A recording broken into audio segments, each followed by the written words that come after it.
आज का हमारा विषय है जायसी के काव्य में लोक तत्व।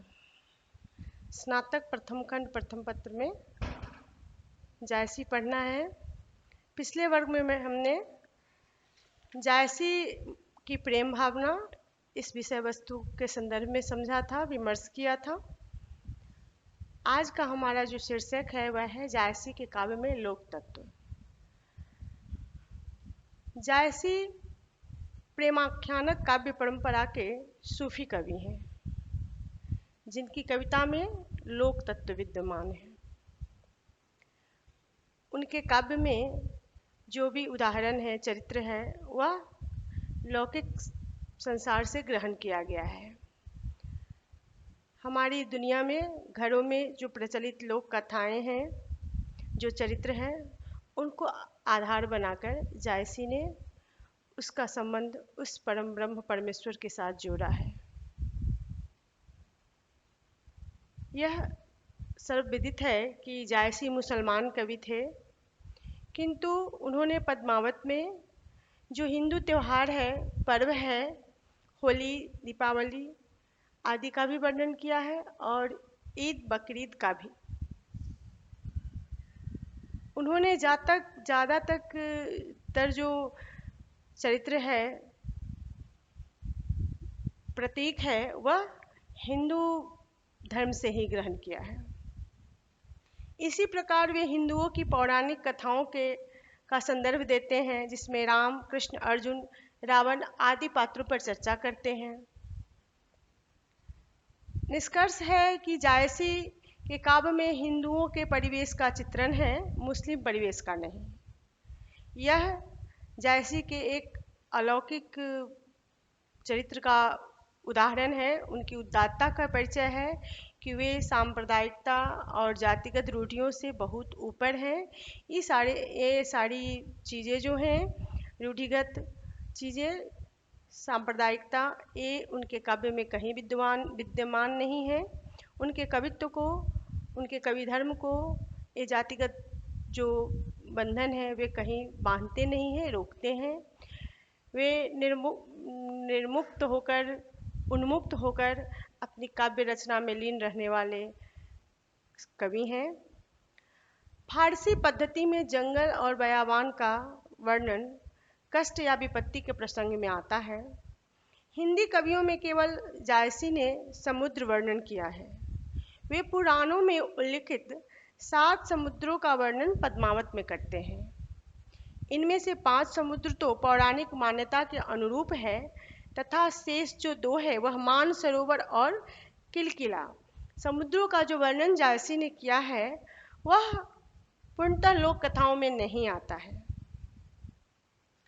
इसी तरह विवाह के अवसर पर अटारियों पर चढ़ी स्त्रियां किस प्रकार दुल्हे को देखती है, ऐसा दृश्य भी जायसी ने लोक तत्व को ध्यान में रखकर पद्मावत में उद्धृत किया है, पद्मावत में इसका उल्लेख किया है।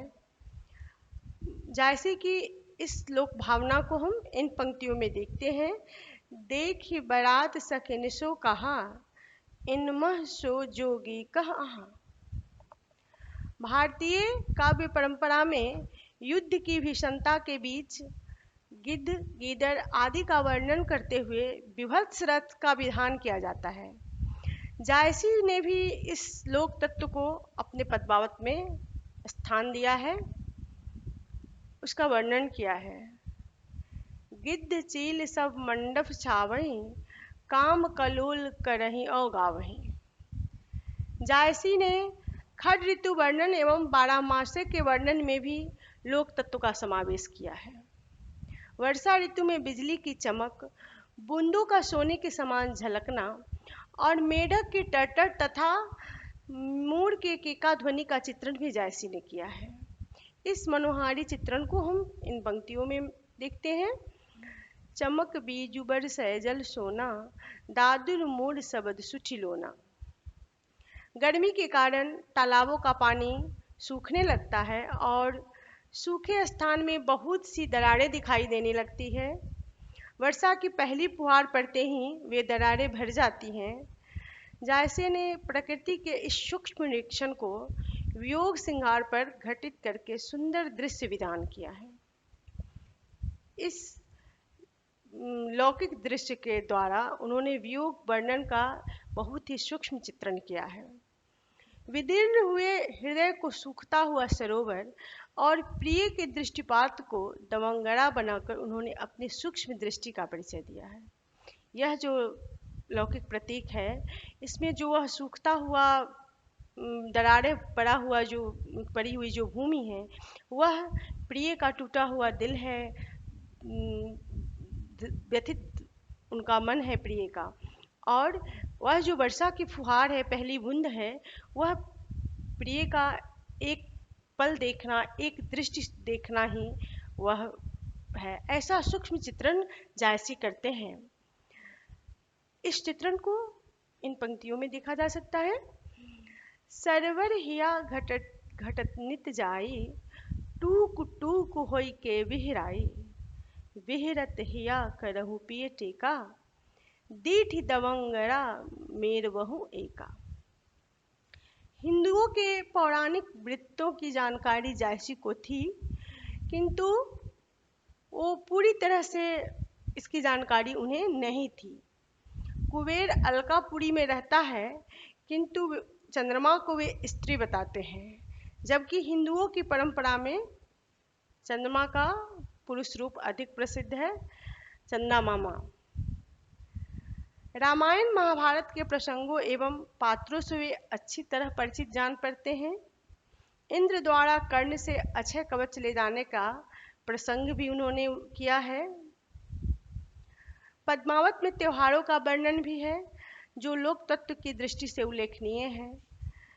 दीपावली का वर्णन इन पंक्तियों में करते हैं जायसी। अबहु निठुर आब यही बारा, परब देवारी होई संसारा, सखी झूमक गावे अंग मोरी, हो झुराब बिहुरी जही जोरी। इसका अभिप्राय है, हे निष्ठुर प्रियतम, अब तो लौटाओ। देखो, सर्वत्र दीपावली का पर्व मनाया जा रहा है। मेरी सभी सखियां हाव भाव दिखाते हुए समूह नृत्य कर रही हैं, गा रही हैं, किंतु मैं अपनी जोड़ी के बिछड़ जाने के कारण विरह भावना से ईर्ष्यादग्ध हो रही हूँ। भारतीय पारिवारिक जीवन के संस्कारों का विशेष महत्व है। पद्मावती के जन्म पर जब नामकरण संस्कार हुआ, तब देवी पूजन का लोकाचार जायसी ने दिखाया है। विवाह के अवसर पर होने वाले लोकाचारों का उल्लेख तथा विवाह के अवसर पर पंडित की भूमिका का वर्णन भी उन्होंने किया है। नारी के 16 श्रृंगारों का वर्णन, पति पत्नी का अटूट संबंध तथा पति की मृत्यु के बाद तत्कालीन समय में चलने वाली सती प्रथा के अनुरूप नागमती एवं पद्मावती का पति के साथ सती होने का उल्लेख भी पद्मावत में किया गया है। पद्मावत में भारतीय तीर्थ जो हैं, प्रयाग, काशी, अयोध्या, सेतुबंध, द्वारकापुरी, मथुरा, वृंदावन, जगन्नाथपुरी आदि का भी उल्लेख मिलता है। यही नहीं, उसमें 33 करोड़ देवी देवताओं की भी बात आई है। इंद्र, विष्णु, ब्रह्मा, शिव, लक्ष्मी, पार्वती, सरस्वती का भी वर्णन है। इस संदर्भ में इस पंक्ति को देखा जा सकता है। 33 कोटि देवता साजा और 96 मेघदर गाजा। जायसी ने ज्योतिष, रसायन, वनस्पति, आयुर्वेद आदि की जानकारी का परिचय भी वस्तु वर्णन के अंतर्गत किया है। घोड़ों के प्रकार, भोजन के विविध प्रकार, नाना प्रकार के व्यंजनों के नाम, इतिहास, भूगोल की अधूरी एवं मदकचरी जानकारी भी जायसी को थी। यह निसंकोच कहा जा सकता है कि जायसी ने हिंदू जनजीवन को बहुत ही निकट से देखा था, परखा था। इसीलिए उन्होंने हिंदू रीति रिवाज, जीवन पद्धति, लोक मान्यता, लोक आचार, संस्कार, परंपरा, व्रत त्योहार आदि का बहुत ही विशद वर्णन किया है और पद्मावत में लोक तत्व का समावेश सफलतापूर्वक किया है। तो इस तरह अभी हमने पद्मावत के अंतर्गत जायसी के लोक तत्व को देखा कि किस प्रकार जायसी ने पद्मावत में लोक तत्व का समावेश कराया है। उसके कथानक को सामान्य जनजीवन की कथानक से जोड़ा है। तो यह था पद्मावत में लोक तत्व का वर्णन, जायसी के काव्य में लोक तत्व का समावेश। अब हम जायसी के काव्य के अंतर्गत जो दूसरा बिंदु है, दूसरा शीर्षक है जिस पर हम चर्चा कर सकते हैं, वो है जायसी के पद्मावत में कथानक रूढ़ियां। इसको हम समझते हैं कि किन कथानक रूढ़ियों का समावेश कराया है जायसी ने पद्मावत में। जायसी का पद्मावत अवधी भाषा में रचित हिंदी का प्रमुख महाकाव्य है, जिसमें रत्नसेन एवं पद्मावती की प्रेम कथा का चित्रण करते हुए कवि ने लौकिक प्रेम के माध्यम से अलौकिक प्रेम की व्यंजना की है। लोक से परलोक गमन का जो रास्ता है उसको कैसे तय करना है, किस तरह से गृहस्थ जीवन में जीते हुए परम ब्रह्म को प्राप्त करना है, इस चीज को जायसी ने पद्मावत में दिखाया है और अनेक प्रतीकों का प्रयोग किया है। आचार्य रामचंद्र शुक्ल ने जायसी ग्रंथावली की भूमिका में यह स्वीकार किया है कि इस प्रेम कथा का पूर्वार्ध तो पूरी तरह कल्पित है, जबकि उत्तरार्ध ऐतिहासिक है। जायसी ने पद्मावत के कथानक में उन समस्त कथानक रूढ़ियों का समावेश किया है जो प्राकृत, संस्कृत एवं अपभ्रंश के चरित काव्यों की परंपरा से चली आ रही है। कुछ परंपरागत जो कथानक रूढ़ियां हैं उनको हम देखते हैं कि कहाँ कहाँ किन किन कथानक रूढ़ियों का समावेश प्रयोग जायसी ने पद्मावत में किया है। तो सर्वप्रथम है, माता पिता के द्वारा किसी देवी देवता की विशेष आराधना करने से संतान का जन्म होना तथा नायिका का अत्यंत रूपवती होना। हमारी जो पौराणिक कथाएं हैं उनमें यह कई जगह पे दिखाया गया है कि माता पिता दैविक योग से ही ईश्वर की आराधना से, एक दिव्य शक्ति से संतान की प्राप्ति करते हैं। वे देवी देवता की विशेष आराधना करते हैं और तब जो उनका संतान होता है, उनकी जो कन्याएं होती हैं वो बहुत ही रूपवती होती हैं। उसके बाद जो दूसरा है कथानक रूढ़ी, वो है किसी पक्षी द्वारा नायक या नायिका के रूप गुण का वर्णन सुनकर प्रेम भावना उत्पन्न होना। यह पद्मावत में भी दिखाया गया है और भी बहुत सारी ऐतिहासिक कथाएं हैं जिनमें हमने देखा है कि उसमें किसी पक्षी द्वारा संवाद का आदान प्रदान कराकर नायक और नायिका के हृदय में प्रेम भावना उत्पन्न करना। इस कथानक का आधार बनाकर हमारा जो दूरदर्शन है, हमारा जो फिल्म जगत है, उसमें फिल्में भी बनी हैं। तीसरा है स्वप्न दर्शन या चित्र दर्शन द्वारा प्रेम उत्पन्न करना। स्वप्न में हम किसी को देखते हैं और उसके प्रति हमारे हृदय में अनुरक्ति हो जाती है, लगाव हो जाता है, प्रेम हो जाता है। तो ऐसा कथानक भी रूढ़िगत रूप से, परंपरागत रूप से चली आ रही है। शिव मंदिर में नायक और नायिका का गुप्त मिलन, पशु पक्षियों की बातचीत से भावी घटना का अनुमान कर लेना, भविष्य में क्या होने वाला है ऐसा दो पक्षी आपस में बात करते हैं, यह भी एक कथानक रूढ़ी में शामिल है। शिव पार्वती द्वारा नायक के कष्ट देखकर उनकी सहायता करना। हमने कई कथाओं में ऐसा सुना है, जो लौकिक कथाएं हैं जिससे संबंधित जो व्रत है, त्यौहार है, जो हमारे हिंदू रीति रिवाज में होता है, उसमें दिखाया गया है कि अक्सर शिव पार्वती भ्रमण पे निकलते हैं, घूमते हैं और कहीं वे देखते हैं कि कोई कष्ट में है और पार्वती जी शिव से यह वर मांग लेती हैं कि आप उस सेवक का, उस दुखी मनुष्य का कष्ट हरण कर लीजिए। तो ऐसा भी कथानक रूढ़ि प्रचलित है और इसका समावेश जायसी ने पद्मावत में भी किया है।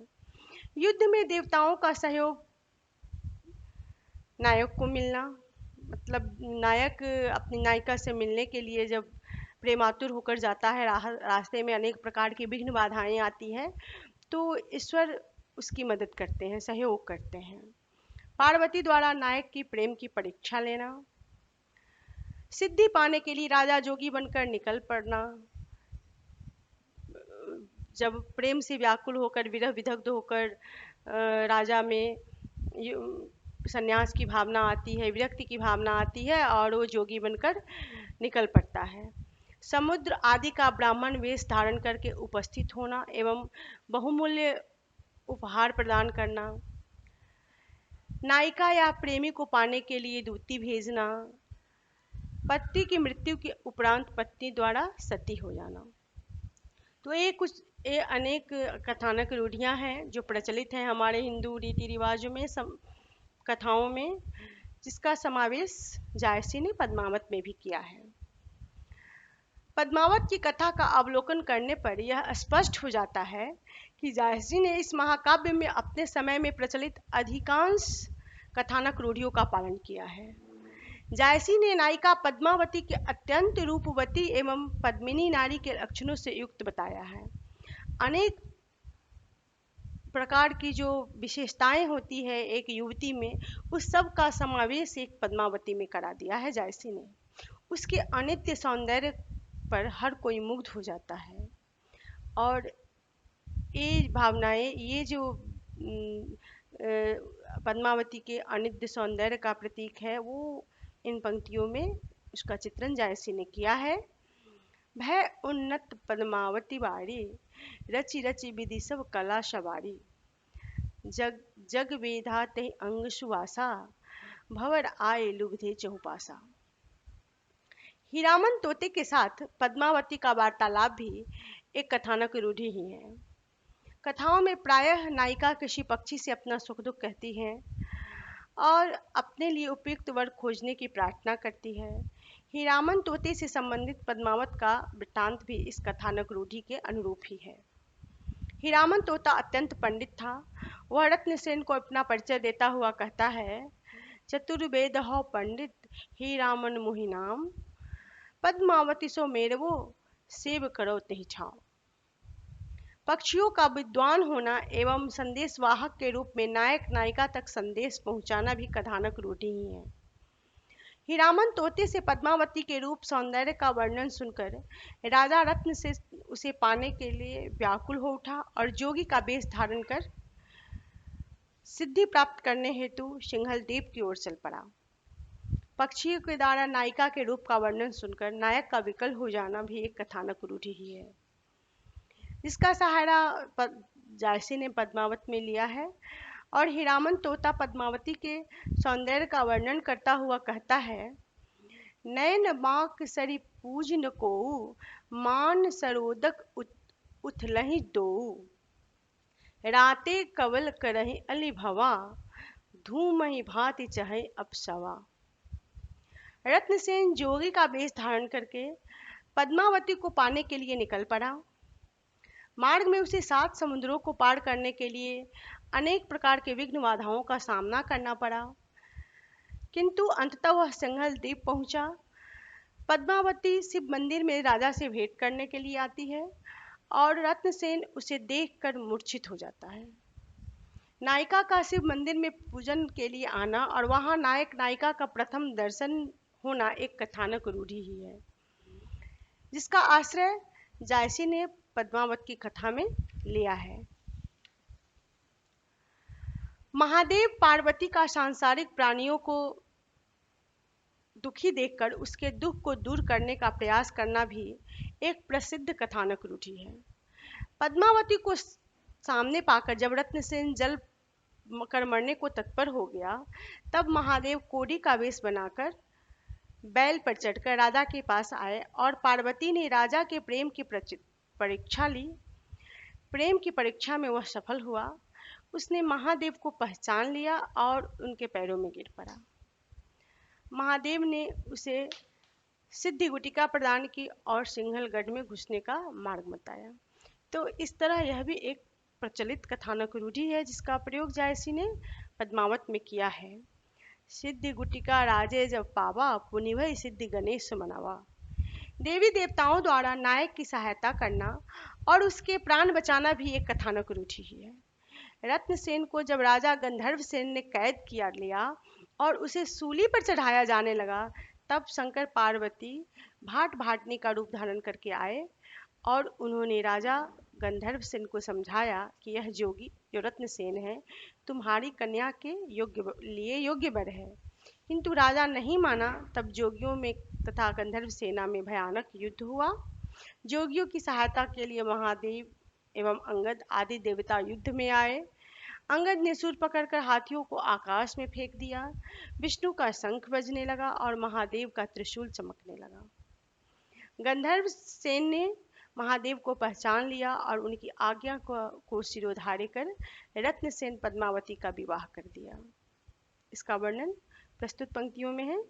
रतन सेन संग वर्णो पद्मावतिक बियाह, मंदिर बेगी शवारा मादर तुर उछा। सिंघल द्वीप से लौटते समय भी रत्नसेन को अनेक विपत्तियों का सामना करना पड़ता है। समुद्र में भयंकर तूफान आने से पद्मावती उनसे बिछुड़ जाती है। समुद्र की पुत्री लक्ष्मी मूर्छित पद्मावती को अपने घर ले आई और अपने पिता समुद्र से रत्नसेन की खोज कराने का वचन लेती है। रत्नसेन के प्रेम की परीक्षा लेने के लिए लक्ष्मी ने फिर रत्नसेन के प्रेम की परीक्षा लेती है लक्ष्मी और फिर दोनों का पुनर्मिलन होता है। समुद्र ब्राह्मण वेश में उपस्थित हुआ और रत्नसेन को 5 उपहार दिए: अमृत, हंस, शार्दूल, राजपक्षी और पारस पत्थर। इन सब अनमोल पदार्थों को लेकर रत्नसेन चित्तौड़ पहुंचा और पद्मावती एवं नागमती के साथ सुखपूर्वक रहने लगा। नायिका को अपने वशीभूत करने के लिए दूतियों का सहारा भी लिया जाता है। यह भी एक कथानक रूढ़ि है जो पद्मावत में दिखाई पड़ती है। कुंभल नरेश देवपाल पद्मावती के पास अपनी दूती भेजता है और अलाउद्दीन भी जोगिनी के वेश में पातुरा नाम की दूती पद्मावती के पास भेजता है, पर वे अपने उद्देश्य में सफल नहीं हो पाती। रत्नसेन की मृत्यु के बाद नागवती एवं पद्मावती का सती हो जाना भी एक कथानक रूढ़ि ही है। इस तरह इस विवेचन के आधार पर यह कहा जा सकता है कि पद्मावत के पूर्वार्ध में जायसी ने अनेक तरह की कथानक रूढ़ियों के माध्यम से पद्मावत की कथा को रोचक बनाने का प्रयास किया है और इसमें सफलता भी प्राप्त की है। तो इस तरह पद्मावत में जायसी का जो लोक तत्व है वह पूरी तरह मुखर है और उन्होंने अनेक प्रकार के लोक कथाओं का प्रयोग करके लोक कथाओं को लेकर पद्मावत की कथा को श्रेष्ठ बनाया है, सफल बनाया है। तो आज हमने जायसी के काव्य में लोक तत्व और कथानक रूढ़ियाँ, इन 2 बिंदुओं को देखा, इन 2 शीर्षकों पर विमर्श किया। अभी कुछ और चीज़ें हैं जो जायसी के संदर्भ में हमें जाननी है। जो अगला वर्ग है उसमें हम जायसी की काव्य दृष्टि इस शीर्षक पर विमर्श करेंगे। आज का जो व्याख्यान है वो यहीं खत्म होता है। धन्यवाद।